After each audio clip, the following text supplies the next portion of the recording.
Syarat dan pelajaran yang kita akan petik dari kisah-kisah yang diceritakan oleh masyayikh kita tentang uqubah man tarakas salat, hukuman bagi orang-orang yang meninggalkan salat. Ma'asyiral muslimin yang dimuliakan Allah Subhanahu wa taala, kisah ini kebanyakan berasal dari para pemandi jenazah. Pertama, seorang syekh bercerita tentang seorang gadis namanya Maria. Gadis ini sangat cantik, bahkan memiliki kulit yang sangat putih sekali. Akan tetapi kecantikan dan keputihannya memfitnah manusia. Semasa dia sekolah, mungkin setingkat aliyah, SMA mungkin di tempat kita, dia sudah terbiasa meninggalkan sholat, sama sekali tidak mau melaksanakan sholat, padahal orang tuanya terus membimbing anak ini untuk sholat. Tapi Allah Subhanahu wa ta'ala takdirkan memang terkadang anak itu menjadi fitnah bagi orang tuanya, sampai akhirnya dia masuk perguruan tinggi. Di semester pertama, kedua, ketiga pun tidak sadar juga. Bahkan celakanya dia banyak memfitnah kalangan laki-laki. Akhirnya terjerumuslah kepada pergaulan bebas. Begitulah awal dari meninggalkan salat, pasti akan mengundang kepada fahsya dan mungkar. Orang kalau sudah meninggalkan salat itu pasti akan melakukan fahsya, keburukan dan kemungkaran. Karena Allah Subhanahu wa taala mengatakan innas salata tanha 'anil fahsya'i wal munkar. Jadi satu hari anak gadis ini diajak kawannya menggunakan kendaraan mobil. Allah takdirkan kecelakaan. Lah kemudian setelah terjadi kecelakaan ini, kawannya selamat, tapi dia tidak selamat. Dia pun dibawa ke mustasfa, ke rumah sakit, dan subhanallah nyawanya tidak tertolong. Orang tuanya baru dihabari anaknya mengalami kecelakaan dan masuk rumah sakit itu setelah 2 hari koma. Akhirnya kemudian setelah tahu orang tuanya, datanglah kedua orang tuanya ke rumah sakit tersebut. Saat masih ada nazah, masih ada ruh, ibunya berusaha untuk membacakan Al-Quran, meruqyah dia. Boleh jadi dengan sebab itu bisa mengurangi kematiannya. Tetapi setiap kemudian orang tuanya meruqyah dia, maka badannya kejang-kejang, seolah-olah dia merasakan sakit yang tidak ada yang tahu kecuali Allah Subhanahu wa ta'ala. Dan di akhir hayatnya dia pun tidak mengucapkan satu patah kata pun, padahal orang tuanya sudah berusaha mentalkinnya. Akhirnya meninggallah wanita ini, seorang wanita yang bernama Maria ini. Kemudian jenazahnya dibawa balik. Akhirnya kemudian orang tuanya memanggil orang yang bisa atau biasa memandikan jenazah. Maka yang memandikan jenazah ini kemudian masuk ke tempat pemandian. Subhanallah, baru saja kemudian dia menyingkap kain yang menutup wajahnya itu, wajahnya berubah, yang tadinya cantik putih menjadi hitam kelam, seolah-olah terbakar. Yang lebih parah lagi, keluar bau dari mulutnya, rupanya mengeluarkan kotoran. Biasa orang memandikan jenazah membersihkan kotoran dari duburnya, tapi ini keluar kotoran dari mulutnya. Akhirnya sang pemandi jenazah ini tidak tahan karena baunya, Dia berusaha mengikat lehernya supaya tidak keluar lagi kotorannya, tapi terus keluar. Naudzubillah. Akhirnya kemudian dia pun tidak tahan keluar. Kemudian menceritakan secara rahasia kepada orang tuanya. Karena ini aib masalahnya kan kita. Akhirnya kemudian masuklah dia dan kedua orang tuanya, kemudian memandikan bersama-sama. Walaupun sesulit apapun, akhirnya selesailah pemandian itu. Kemudian diangkat jenazah itu, kemudian dikafani dan dikuburkan. Pemandi jenazah ini kemudian mulai bercerita kepada orang tuanya, sebenarnya ada apa dengan anakmu ini? Kok bisa anak yang cantik, anak yang putih gitu kan, anak yang luar biasa di mata orang tuanya, saat kematiannya seperti itu. Barulah kemudian orang tuanya cerita bahwa anaknya itu la tusalli, tidak pernah salat. Anaknya itu tidak pernah salat. Bagaimana Allah Subhanahu wa taala mengazab wanita yang tidak salat ini di dunia sebelum akhir. Dari sini menunjukkan bahwa pelajarannya adalah seputih apapun manusia, secantik apapun manusia, setampan apapun manusia, kalau tidak salat maka hitam hatinya. Tapi sehitam apapun manusia, selegam apapun manusia, kalau dia salat, dialah orang putih sebenarnya. Ini satu kisah.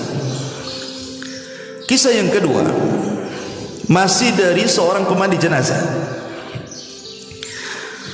Jadi satu hari ada anak muda meninggal. Kemudian kedua orang tuanya mencari pemandi jenazah. Dapatlah yang memandikan jenazah. Kondisinya sama dengan kisah yang pertama. Jadi ketika kemudian sang pemandi jenazah ini masuk ke ruang jenazah, ke ruang pemandian jenazah itu, dilihatnya badannya biasa-biasa saja. Maksudnya anak ini tampan, putih, tidak ada masalah. Maka sebagaimana biasa, seorang pemandi jenazah tentu menyediakan kapur baru, kemudian juga daun bidara, air dan yang semacamnya, sabun. Yang membuat kaget pemandi jenazah ini, saat disiramkan itu air yang bercampur daun bidara ke wajahnya itu, tiba-tiba berubah wajahnya. Subhanallah. Wajahnya yang tadinya putih menjadi hitam kelam, seolah-olah terbakar. Akhirnya dia kaget. Apa yang salah dengan dia? Dia hanya menyiramkan air yang ada campuran bidara ke wajahnya, tiba-tiba seolah-olah menyiramkan air keras, langsung hitam wajahnya. Dia pun ketakutan. Akhirnya kemudian keluar dia. Kemudian dia bertanya kepada jamaah yang hadir di situ, siapa orang tua dari jenazah ini? Tidak ada yang mengaku. Dia berteriak lagi, man abu, siapa bapaknya?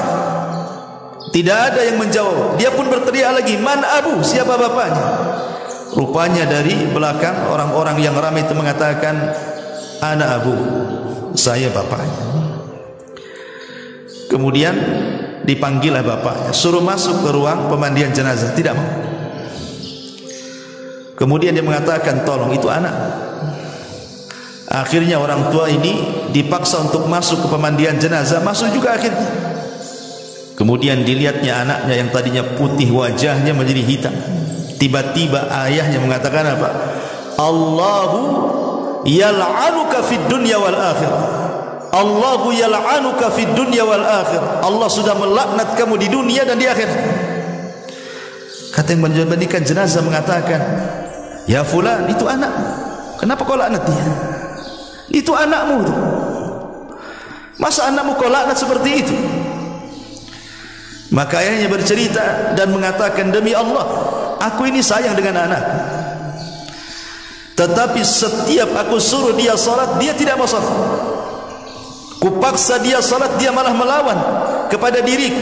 Allahu yal'anu fid dunya wal akhirah. Semoga Allah melaknat dia di dunia dan di akhirat. Maka yang mandikan jenazah terus mengatakan, jangan kau laknat dia, doakan kebaikan dia. Jangan seperti itu anakmu. Akhirnya dia baru sadar.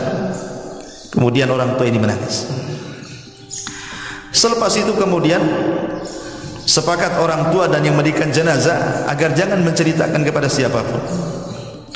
Kemudian jenazah ini dikafani, dibawa ke kuburan. Kemudian sampai di kuburan, yang masuk ke liang lahat ini saudaranya. Ketika sudah sampai di liang lahat, itu jasad itu ada di liang lahat itu. Di antara sunnah memasukkan jasad ke liang lahat adalah mengarahkan wajah ke kiblat. Itu di antara sunnah. Subhanallah, ketika ini dia hendak mengarahkan wajahnya ke kiblat, ada gerakan di wajahnya. Kaget dia, kok ada gerakan di wajahnya, seolah-olah dia hidup padahal dia mati. Rupanya setelah kemudian dilepas, wajahnya tiba-tiba berputar 180 derajat. Berputar, tidak mau mengarah ke kiblat. Diputar lagi, terputar lagi ke arah lain, sampai 3 kali. Akhirnya ketakutan. Kemudian dia pun naik ke atas kuburan. Dia mencoba mentelpon ahlul ilmi, ulama, meminta fatwa. Ini gimana nih? Wajahnya enggak menghadap kiblat, asih berbalik ke arah ke belakang kiblat gitu kan. Akhirnya para ulama yang ditelepon dia memberikan fatwa, sudah, kalau memang tidak bisa diarahkan, kuburlah seperti itu. Akhirnya dikubur seperti itu. Kemudian setelah dikubur seperti itu, kemudian ulama yang ditelepon ini oleh saudaranya ini bertanya, aku belum pernah ditanya fatwa soal jenazah yang seperti ini. Saya mau tanya baik-baik, kenapa dengan saudaramu itu? Kenapa seperti itu? Maka saudaranya mengatakan, demi Allah wahai Syekh, orang tua kami mengajari kami baik, mengajari kami sholat, menyuruh kami sholat, tapi saudaraku yang satu ini tidak mau sholat. Kata sang ulama, oh boleh jadi ketika dia benci kepada Allah, Allah benci kepada dia. Ketika wajahnya diarahkan ke kiblat, tidak mau mengarah ke kiblat, maknanya Allah benci dengan dia. Kemudian dia membacakan hadis, man ahabba liqa Allah ahabballahu liqa'ah, wa man kariha liqa Allah karihallahu liqa'ah. Siapa yang cinta berjumpa dengan Allah, ketika di dunia dia cinta berjumpa dengan Allah. Dengan cara apa? Salat. Karena salat itu perjumpaan kita dengan Allah, ikhwan. Makanya Allah mengatakan dalam Al-Quran itu, ketika Allah subhanahu wa ta'ala mengatakan tentang orang-orang yang melaksanakan salat, memang salat itu lakabiratun illa alal khashi'in. Siapa orang-orang khasyi' ini? Allah katakan alladzina yadhunnuna annahum mulaqu rabbihim, orang-orang yang mereka yakin dia sedang berjumpa dengan Allah. Jadi orang yang sedang salat itu hakikatnya sedang berjumpa, berdialog dengan Allah. Ketika dia tidak suka berjumpa dengan Allah dalam salatnya, maka Allah benci berjumpa dengan dia. Makanya susah wajahnya diarahkan ke kiblat. Ini kisah yang kedua, kisah tentang orang yang meninggalkan salat. Kisah yang ketiga, ada seorang yang bernama Karim dan Salim, kakak beradik itu, si Karim dan si Salim ini. Si Karim ini orangnya ahli maksiat, suka meninggalkan salat, banyak dosa dia lakukan, narkoba lah, macam-macam. Si Salim pula adiknya, orangnya baik, taat beribadah kepada Allah subhanahu wa ta'ala, tidak pernah meninggalkan salat, birrul walidain, dan luar biasa. Begitulah kadang-kadang dalam keluarga, ada yang baik, ada yang tidak baik. Itu ujian kan itu ya. Terkadang satu keturunan ayahnya baik, belum tentu anak-anaknya baik. Seperti si Karim dan si Salim ini. Lah akhirnya kemudian yang namanya si Salim ini adiknya, begitulah jiwa kalau sudah terbiasa baik, tentu melihat ketidakbaikan tidak akan suka. Itu fitrah itu, karena al-arwahu junudun mujannadah. Ruh itu biasanya tergabung dengan golongannya. Kalau dia orang baik, dia ingin kebaikan. Kalau dia orang jahat, pasti dia cenderung untuk melakukan kejahatan. Begitulah ruh. Jadi Salim ini tiap hari ngasih tahu si Karim, bapaknya, kakaknya, supaya sholat, meninggalkan narkoba, meninggalkan kejahatan, kezaliman, dan begitu seterusnya. Sampai pada waktunya Allah takdirkan si Karim ini kecelakaan juga, kemudian koma. Lah sang adik ini, si Salim ini, karena dia orang soleh, dia ingin mendoakan kebaikan untuk kakaknya, karena kakaknya tahu tidak sholat. Maka ketika koma sudah hampir 1 minggu nih, si Salim ini datang ke rumah sakit. Dia sholat, dia berwudu, kemudian sholat 2 rakaat, kemudian berdoa kepada Allah, minta supaya sang kakak si Karim ini disembuhkan. Subhanallah, doanya orang saleh, mustajab. Akhirnya dengan pertolongan Allah Azza wa Jalla, Karim ini sembuh. Komanya, sadar dari komanya, kemudian sembuh. Setelah sembuh, subhanallah, terkadang ada orang-orang yang ditegur oleh Allah tidak sadar. Sebenarnya kalau dia paham kecelakaan itu kan Allah sedang menegur dia sebenarnya. Tapi ada orang-orang itu yang a'anzartahum am lam tunzirhum la yu'minun. Kau beri peringatan dia, kau tidak beri peringatan dia, tidak juga beriman. Ada orang-orang yang jenis kayak gini. Jadi setelah sembuh dari sakitnya si Karim ini, kemudian si Salim mengingatkan soal ujian dia. Harusnya kau sadar, kau ini sudah kecelakaan, mau koma, mau mati, sudah sembuh, tak mau juga sholat. Ada apa dengan kamu ini? Sampai pada waktunya, rupanya si Karim ini punya kawan maksiat, kecelakaan, meninggal. Akhirnya si Karim ini ketakutan dia. Sejak itulah kehidupannya tidak tenang, selalu dimimpikan dengan mimpi buruk. Sampai pada waktunya dia pernah bermimpi melihat kawannya yang sesama ahli maksiat itu sedang diazab Allah Subhanahu wa taala dalam mimpinya. Naudzubillah. Dari situlah kemudian dia tersadar. Akhirnya dia minta maaf kepada adiknya si Salim. Sejak itu dia tidak pernah meninggalkan sholat. Alhamdulillah dapat hidayah. Ini kisah ketiga. Kisah keempat, kisah ini dikisahkan seorang imam masjid. Jadi kisahnya begini. Jadi ada di lingkungan situ, di masyarakat situ, ada orang baru datang.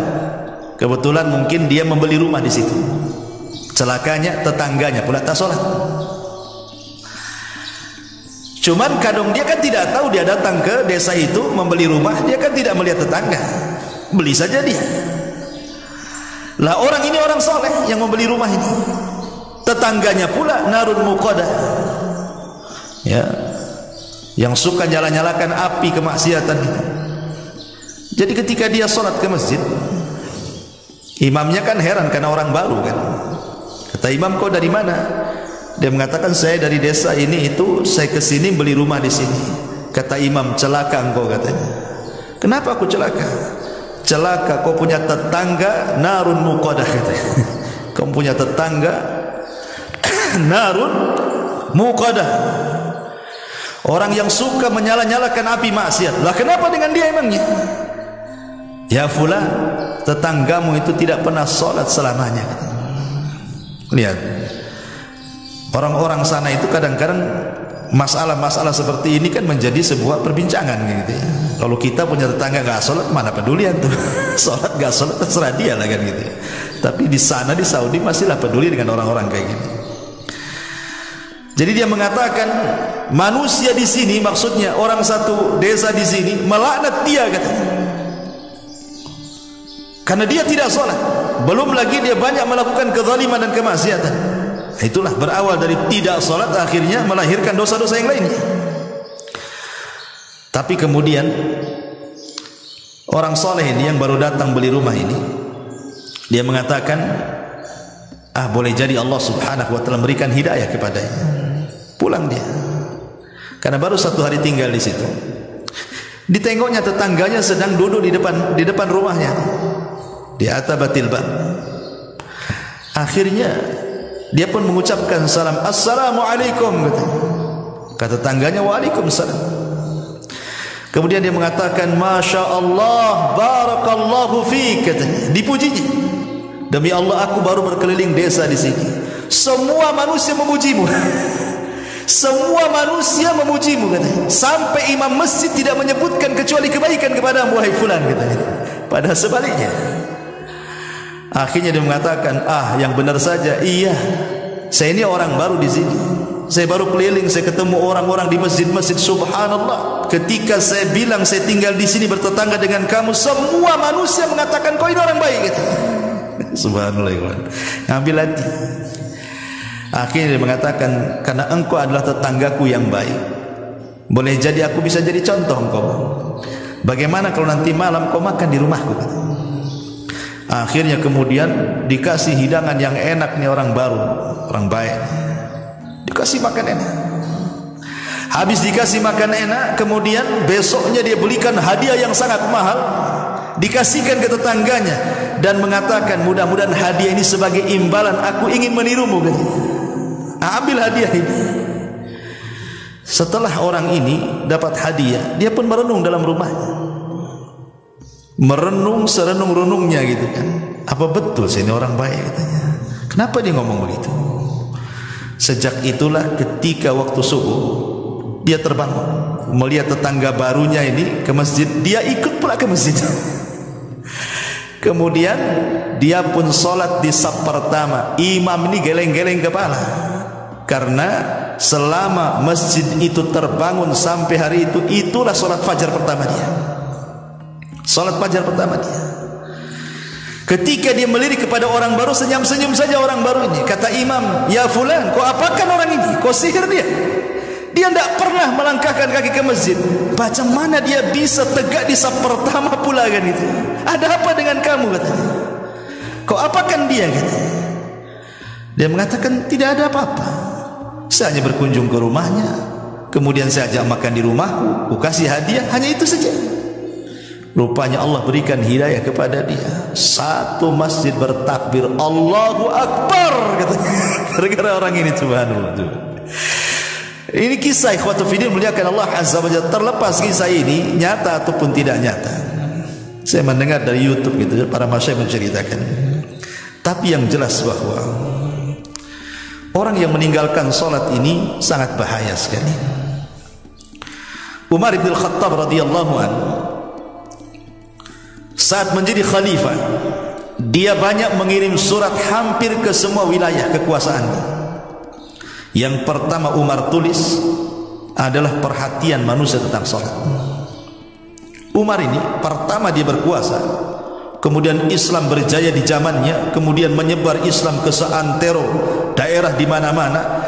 Umar pertama kali menyurati daerah-daerah itu mengingatkan soal salat. Kata Umar bin Khattab radhiyallahu an, ihfadhu as-salata fala tudayyi'uha. Jaga oleh kalian salat, jangan kalian lalaikan salat itu. Kalau kalian ingin berada dalam lindungan Allah Azza wa Jalla. Makanya saat Umar bin Khattab radhiyallahu an ditusuk saat salat subuh oleh seorang Majusi, Abu Lu'lu' al-Majusi. Kemudian Umar pun menghentikan solatnya karena pingsan pada rakaat pertama. Hendak ke rakaat kedua ditusuk saat jadi imam. Sampai-sampai dia mengira bahwa dia sedang digigit anjing. Dan dia mengatakan apa? Akalatni kalbun, akalatni kalbun. Anjing sedang menggigitku, padahal sedang ditusuk itu dari belakang beberapa tusukan oleh Abu Lu'lu' al-Majusi. Orang yang sangat dendam dengan Umar karena Umar membebaskan Persia. Akhirnya di rakaat kedua Umar kan tumbang yang menggantikan Abdurrahman ibn Auf. Kemudian Abu Lu'lu' ini dikejar, kemudian menyabetkan pisau yang ada di tangannya sampai 7 sahabat tumbang dan mati di tempat. Yang lainnya luka-luka. Kemudian dihadang Abdurrahman bin Auf, kemudian dia bunuh diri. Tapi Umar ini sempat diselamatkan. Ketika diselamatkan Umar ini, tabib didatangkan, setiap dimasukkan obat keluar dari bekas lukanya. Kata tabib, Umar tidak mungkin selamat. Umar ketika itu pingsan. Akhirnya kemudian Orang-orang berusaha menyadarkan Umar bin Khattab, tapi tak sadar-sadar. Ada orang yang paham kebiasaan Umar itu adalah salat, sehingga kemudian dibisikkan di telinganya dan mengatakan, ya Amirul Mukminin, qad salat, apakah kau telah salat? Subhanallah, hanya semata-mata diingatkan salat, terbangun Umar tu. Kan heran ya, orang pingsan diingatkan salat bisa bangun. Kita ini tak pingsan, kita ini hanya tidur. Kadang-kadang masjid musola itu bersaut-saut tuh, kadang-kadang corong pula ke jendela dia, tak juga bang. Oke lah, tidur dia. Yang enggak tidur, yang hidup di jalan-jalan itu, suara azan lah, saut-sautan sana sini, pun sudah mati hatinya, tak tergerak juga. Umar ini sedang pingsan, diingatkan salat, terbangun dia dan mengatakan, Allahu qad sallait, katanya. Demi Allah, aku tadi perasaan sudah salat, katanya. Ada seorang sahabat namanya Musawwar ibn Mahramah. Musawwar ibn Mahramah ini kemudian menceritakan tentang kisahnya. Maka Umar ketika mendengar bagaimana kisah dia tadi ditusuk di masjid, dibawa ke sini kemari, maka Umar bin Khattab radhiyallahu anhu kemudian mengatakan kepada Musawwar ibn Mahramah, la hadda fil Islam liman taraka shalah. Tidak ada bagian dalam Islam bagi orang yang meninggalkan salat. Artinya orang yang meninggalkan salat itu tidak layak dimandikan, tidak layak dikafankan, tidak layak disolatkan, tidak layak dikuburkan di kuburan kaum muslimin. Karena orang yang tidak salat itu kafir. Rasul yang mengatakan gitu, al-ahdu bainana wa bainakumus shalah faman tarakaha faqad kafar. Perbedaan kita dengan orang kafir itu di salat. Siapa yang meninggalkan salat, kafir dia. Makanya Syekhul Islam Ibn Taimiyah rahimahullahu ta'ala menukilkan ijma, konsensus ulama, kesepakatan ulama, man tarakas salata jumlatan faqad kafar ijma'an. Siapa yang meninggalkan salat secara jumlah, maknanya lebih banyak meninggalkan dibandingkan melakukan, kafir secara ijma' ulama. Tidak ada khilaf. Yang menjadi khilaf ulama tentang orang meninggalkan salat apakah dia kafir atau tidak itu yang meninggalkan sekali-kali. Dia salat tapi meninggalkan sekali-kali. Apakah orang yang meninggalkan sekali-kali ini kafir atau tidak? Disinilah terjadi khilaf ulama. Tapi orang yang meninggalkan salat lebih banyak dibandingkan yang melakukan, kata Ibnu Taimiyah, ijma', sepakat konsensus ulama, kafir, tidak ada khilaf ulama.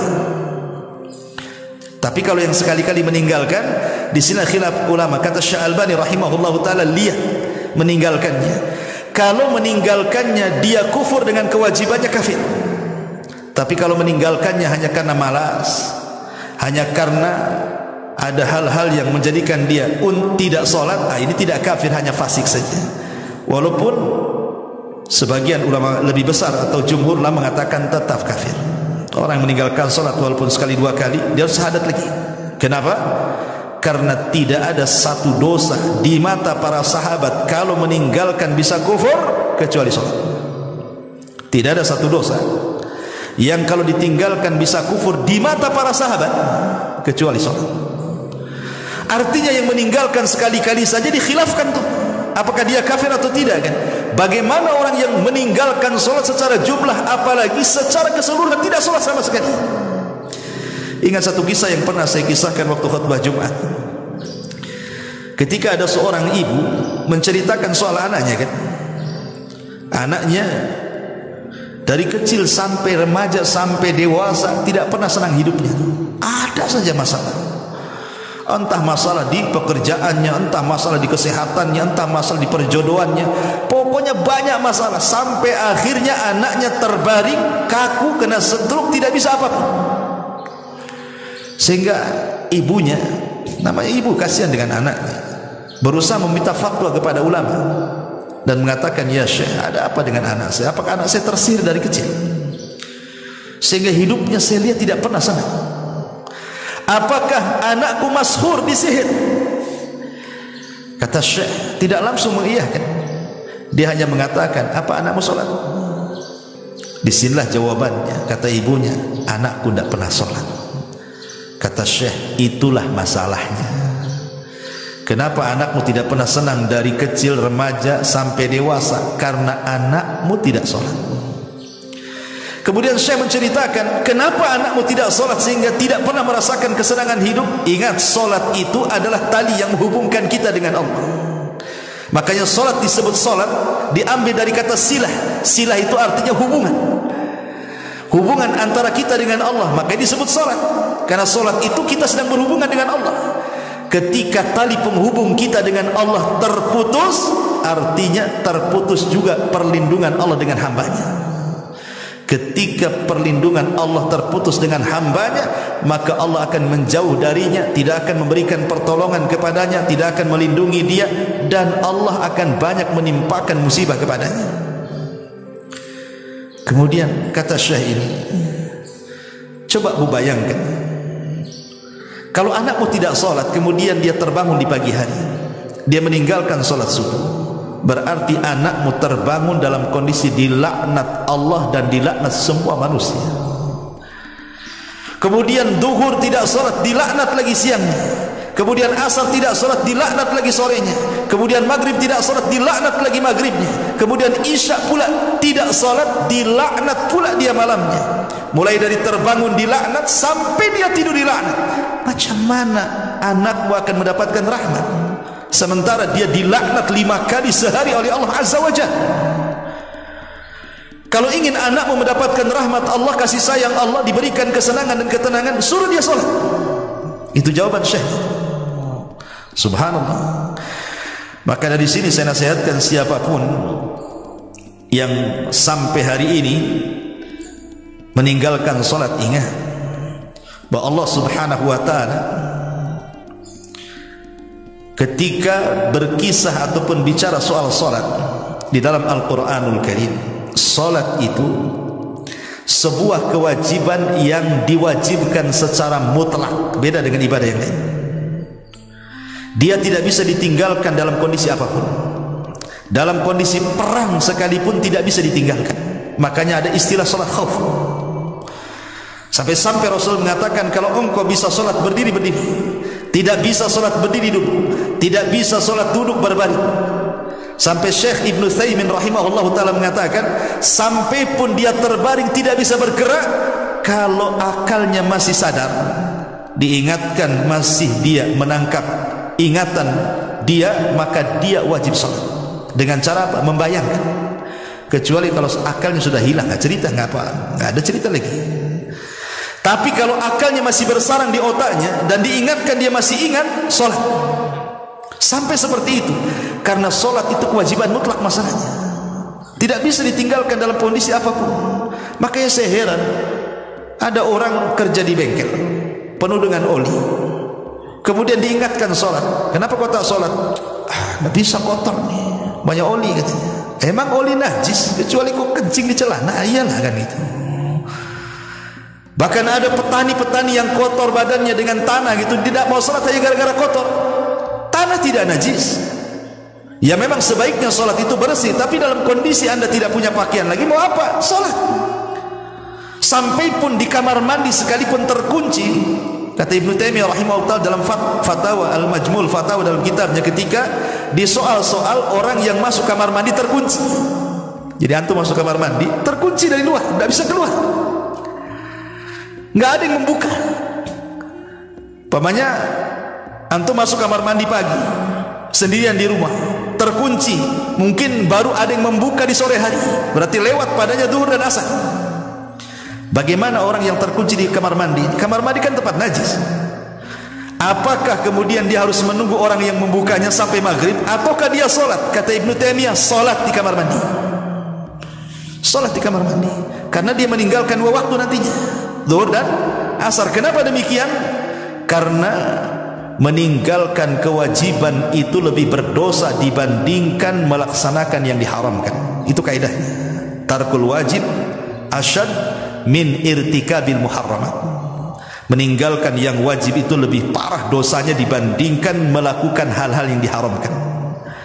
Sholat di kamar mandi haram, tidak boleh. Tapi meninggalkan sholat lebih parah lagi dosanya.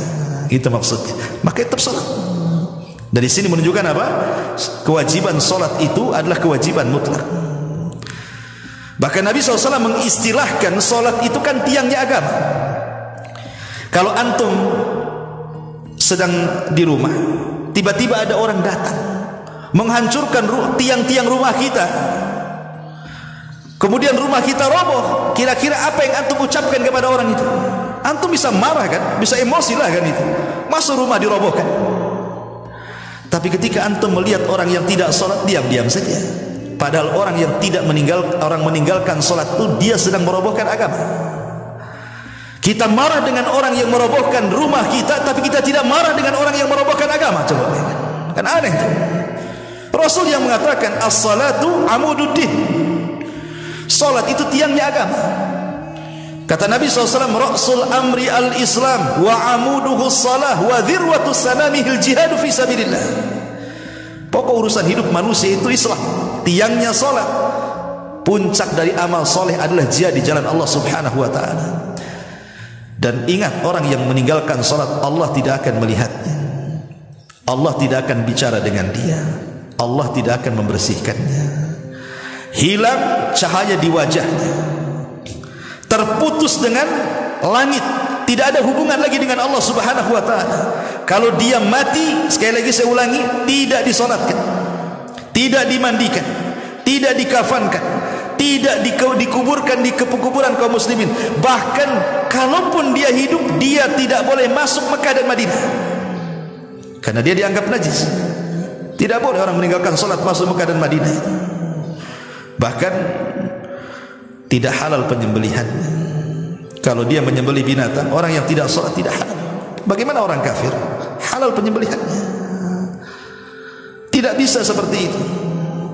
Bahkan kalau kita melihat di permulaan dakwah Rasul, surat yang pertama turun apa? Iqra. Rasul disuruh belajar. Kemudian surat setelahnya Al-Mudaththir dan Al-Muzammil. Muzammil itu perintah sholat, walaupun sholat sunnah. Kemudian setelah itu turun surah Al-Fatihah. Lah dari sini menunjukkan bahwa kalau kita perhatikan dari surat-surat yang awal-awal turun saja, itu tekanannya kemana? Ke sholat. Ya, karena turun surah Iqra, kemudian Mudaththir, kemudian Muzammil, kemudian surah Al-Fatihah turun. Karena dalam sholat itu kan tidak bisa seseorang itu sah kecuali membaca surah Al-Fatihah. Kalau surat-surat yang lain itu boleh dibaca, boleh tidak, sunnah hukumnya. Tapi Fatihah tidak bisa ditinggalkan. Makanya kenapa kemudian permasalahan solat ini permasalahan yang serius dalam Islam? Karena dialah yang menjadikan kejayaan Islam itu sendiri. Ingat Imam Mahdi kelak di akhir zaman, dalam hadis yang panjang sekali soal turunnya Isa bin Maryam.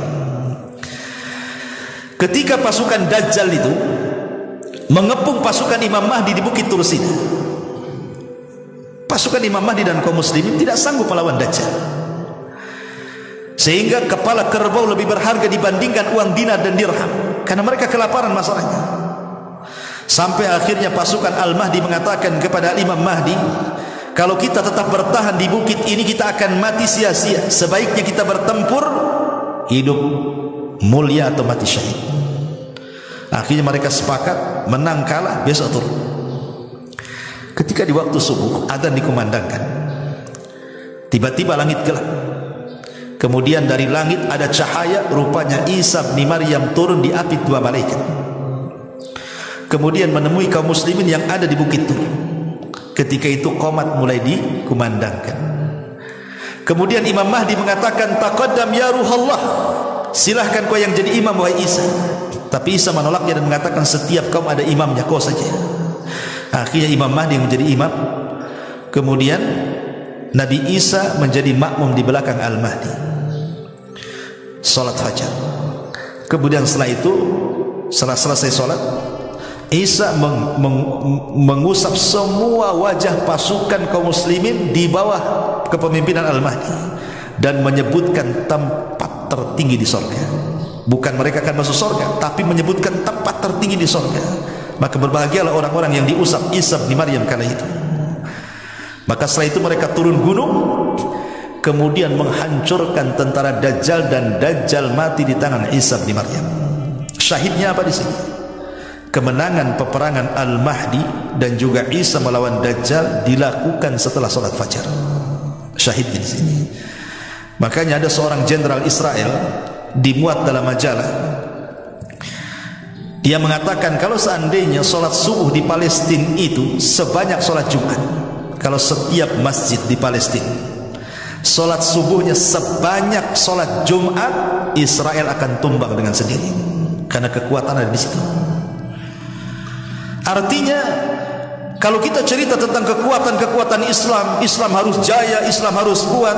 Kalau masjidnya kosong, menghayal Anda. Kekuatan itu ada di masjid. Makanya kata ulama mengatakan, kalau seandainya manusia itu bisa mereka merekatkan kekuatan dalam masjid, itulah kekuatan yang hakiki umat Islam. Karena mereka sedang menyambung hubungan mereka dengan Allah, disitulah Allah memberikan pertolongannya. Jadi salat ini perkara yang sangat penting sekali. Jadi saya nasihatkan kepada siapapun yang mendirikan salat, bertobatlah kepada Allah Subhanahu wa taala, karena hukumannya di dunia ada sendiri, di kuburan ada sendiri, di padang mahsyar ada sendiri, bahkan di neraka disediakan satu neraka yang disebut dengan Sakor. Masalakakum fi Sakor. Kenapa kalian bisa masuk neraka Sakor katanya? Apa jawaban penduduk neraka Sakor? Qalu lam naku minal musallin. Karena kami tidak salat. Bahkan suatu hari Nabi SAW pernah diperlihatkan satu azab kubur yang mengerikan. Dilihatnya Nabi SAW ada orang yang ditelentangkan. Dia sedang terlentang tuh satu orang. Kemudian di sampingnya ada orang berdiri membawa batu. Kemudian batu itu dibenturkan di kepalanya sampai hancur. Kemudian orang yang membentur batu ini pergi mencari batu lain. Setelah dapat batu lain, datang lagi, kepalanya sudah balik lagi semula. Dibenturkan lagi, cari lagi batu, datang lagi, bentuknya menjadi semula lagi. Subhanallah, kullama nadijat juluduhum badalnahum juludan ghairaha liyadzuqul adab. Setiap dihancurkan kepala mereka, Allah ganti dengan kepala baru. Setiap dihancurkan, Allah ganti dengan kepala baru, sampai merasakan azab Allah. Nabi SAW sampai heran, bertanya kepada Jibril, "Mahadha?" Ada apa dengan orang ini? Maka Jibril memberitahu Nabi SAW, orang ini adalah man nama an salatil maktubah. Dia orang yang tidur saat datang salat wajib. Setiap datang salat wajib malah tidur. Datang duhur tidur, datang asar tidur, datang maghrib tidur, datang isya tidur. Subhanallah. Ini hukumannya, ini di kuburan ya. Kalau di dunia jelas, pasti saya pastikan orang yang tidak pernah salat hidupnya akan kacau dan tidak akan tenang. Kenapa? Karena Aisyah menceritakan, kana Nabi sallallahu alaihi wasallam idza hajabahul amru fazi'a ila salat. Nabi itu kalau ada kesulitan yang tidak bisa keluar dari situ, Nabi juga manusia, pasti ada kesulitan kan itu. Aisyah radhiyallahu mengatakan Nabi itu kalau ditimpa kesulitan yang sangat menyulitkan bagi dia langsung salat. Jadi untuk memecahkan kesulitan itu adalah salat. Ya, salat itulah yang kelak akan mengurai masalah. Makanya ketika Nabi Ibrahim alaihi salatu wassalam ditangkap istrinya oleh raja zalim, raja Fir'aun Mesir, dan hendak kemudian digagahi kehormatannya, Ibrahim salat. Dia munajat kepada Allah untuk diselamatkan istrinya. Akhirnya istri diselamatkan. Makanya kata para ulama mengatakan bahwa puncak daripada setiap kebingungan, puncak dari setiap permasalahan dunia, karena Anda tidak salat.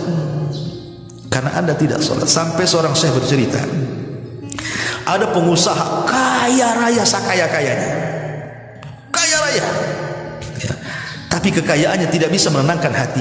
Banyak masalah, masalah anaknya, masalah istrinya, masalah kesehatannya, masalah perusahaan. Padahal kaya, hidupnya tidak pernah tenang. Jadi dia punya karyawan orang kulit hitam. Karyawan ini orang kulit hitam, gajinya paling rendah sendiri di perusahaannya. Di antara staf-stafnya dialah yang paling rendah sendiri penghasilannya, gajinya itu. Tapi dia pandang, dia pula yang paling enjoy kerjanya. Enggak ada beban, enggak ada keluhan, enggak ada apa-apa. Jadi pemilik perusahaan ini heran, memanggil orang berkulit hitam ini. Aku lihat kok tenang-tenang saja hidupmu, kok biasa saja, kok gaji paling kecil, tapi saya lihat paling banyak tertawa, paling banyak tersenyum, nggak ada beban bagi hidupmu. Apa rahasiamu?" katanya. Dia mengatakan, "Tidak ada apa-apa wahai Tuhan, saya hanya berusaha menjaga 5 waktu sholat, itulah rahasia ketenanganku." Sejak itulah dia meniru orang yang berkulit hitam yang karyawannya itu. Subhanallah, disitulah rahasia di balik keajaiban salat. Subhanakallah bihamdika, asyhadu an la ilaha illa anta, astaghfiruka wa atubu ilaik. Allahu ta'ala alam. Assalamualaikum warahmatullahi wabarakatuh.